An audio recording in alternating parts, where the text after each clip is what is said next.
episode of the Sneakers Icons of Style reading. We continue. Kicking off this week's video is none other than the Adidas Superstar. Let's get straight into it. So, the Adidas Superstar 1969. The Superstar was the low version of the Adidas Pro model, originally released in 1969. The shoe had a unique design feature in the form of its rubber toe box, which was later responsible for the Superstar's shell toe moniker. The first colourways were simple affairs, with accents in black, white, navy and red. As a performance shoe, the Superstar was designed to play basketball in. But in the 80s, renowned hip-hop artists started to adopt the shoe for its styling and fit. Most notably, rap group Run DMC would help the Superstar achieve iconic status through their endorsement of the shoe, which led to one of the group's best-known tracks, My Adidas.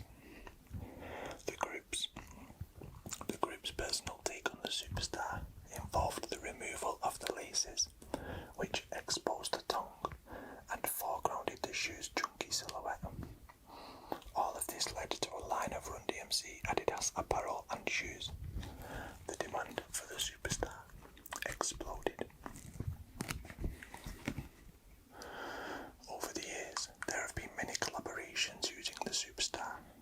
The Japanese clothing imprint A Bathing Ape would create some of the most popular limited edition versions of the shoe, as did other streetwear stalwarts such as Undefeated, Atmos and Clot.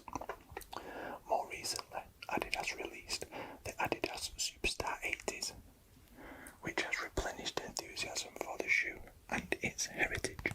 And here we see Run DMC themselves with the Superstars on foot. You can see here the no laces. You can see no laces, no laces.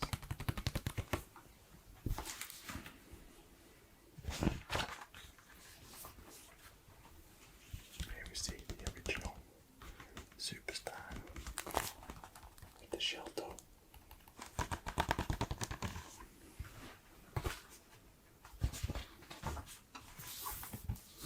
Moving on to 1972 and the Nike Cortez.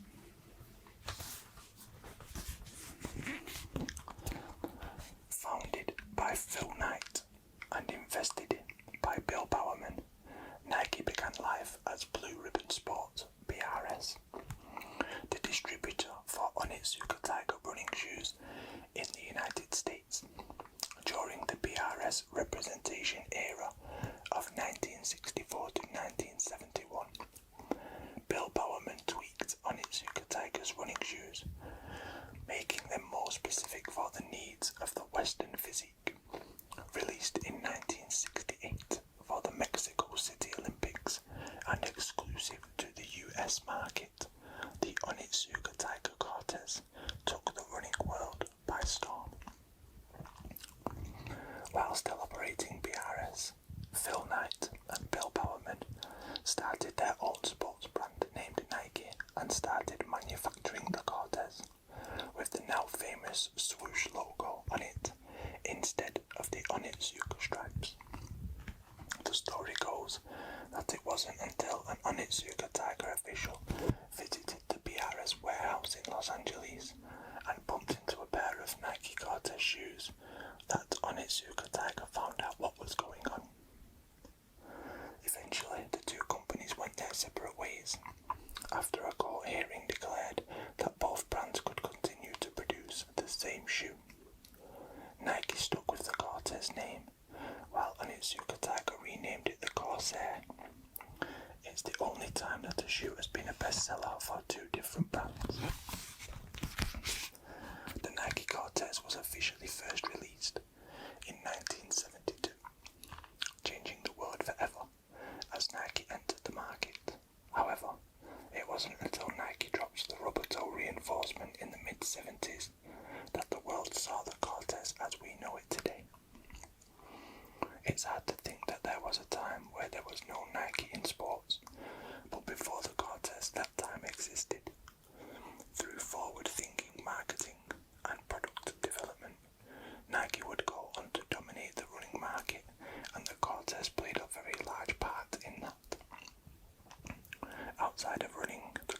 sparked a fascination with the swoosh logo, going on to make its now iconic appearance in the 1994 classic film Forrest Gump. The original Cortez colourway which Forrest Gump wears. I'm pretty sure Marty McFly wears a pair of these as well at some point, along with his blazers and Bruins.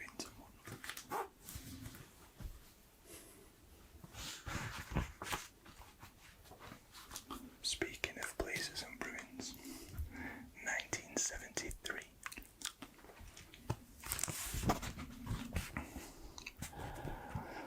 The Nike Blazer was one of Nike's earliest basketball shoes, characterized by the big-bellied Nike swoosh on the side profile that emphasized the shoe's high-top cut.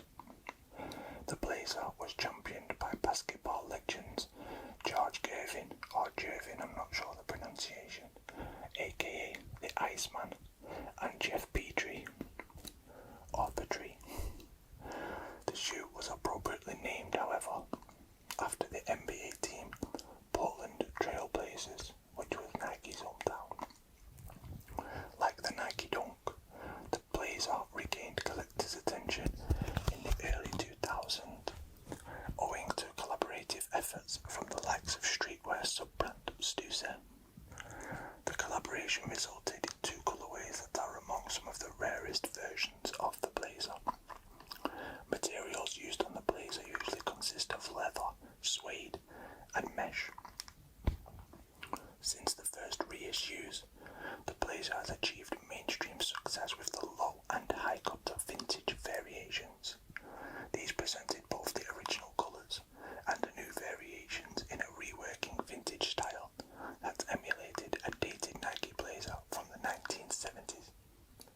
Initial responses within collecting circles were positive, and the Nike Blazer vintage soon went on to achieve success at a mainstream level, opening up the sneaker market further as musicians and celebrities sported the new vintage editions. There we go. The OG Blazer with the red big-bellied swoosh and the blue big-bellied swoosh.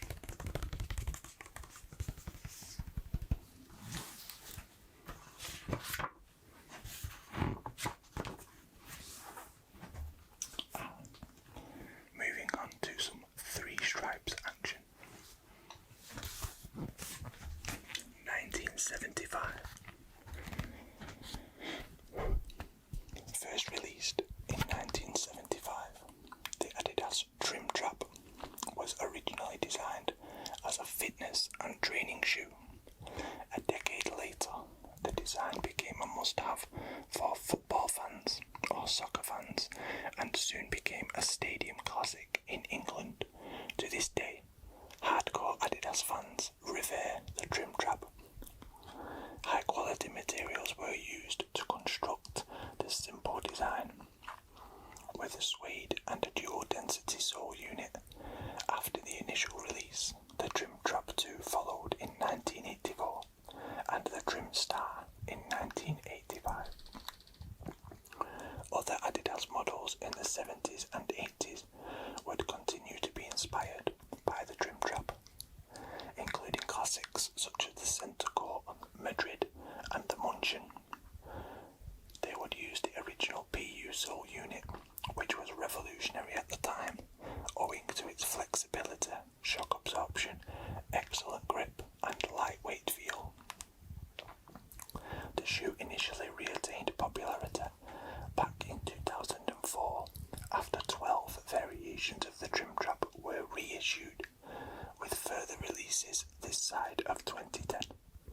The Argentina blue variation are favoured by many long-term Adidas collectors. A limited edition Liverpool version was released to commemorate the opening of an Adidas store in Liverpool, England in 2007, with only 100 pairs produced. There it is, the Adidas Trimtrap.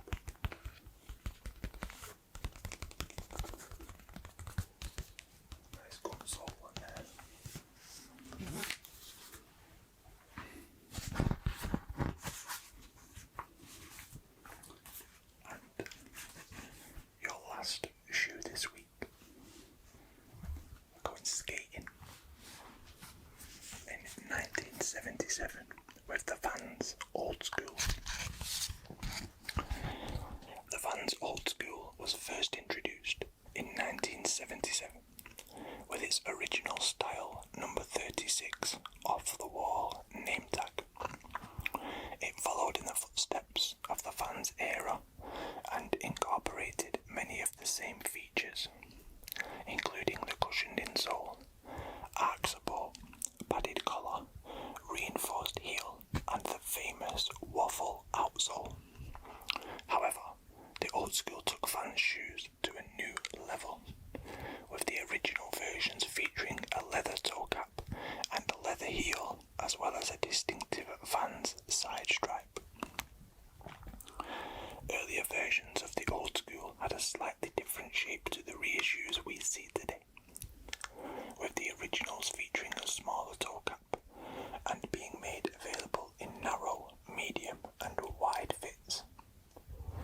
Vans' use of durable quality materials such as leather and suede made the Old School a must-have for skateboarders, while its unique design and bold colours appealed to a wider audience too. The shoe was also endorsed by many legendary skaters, including Stacy Peralta, Tony Alva and Jeff Rowley. The Old School has a rich history in American West Coast fashion and continues to be a shoe of choice in many subcultures. More specifically, the shoe was a favourite in the US punk and hardcore movements, which led to special versions of the Old School being created, with bands such as Bad Religion, Circle Jerks and The Descendants. Even with the widespread appeal of Vans today, the Old School still remains a favourite in skateboarding and other countercultures. And there we go, the Vans Old School. Probably my favourite of the Vans silhouettes, with the Brave logo on the side.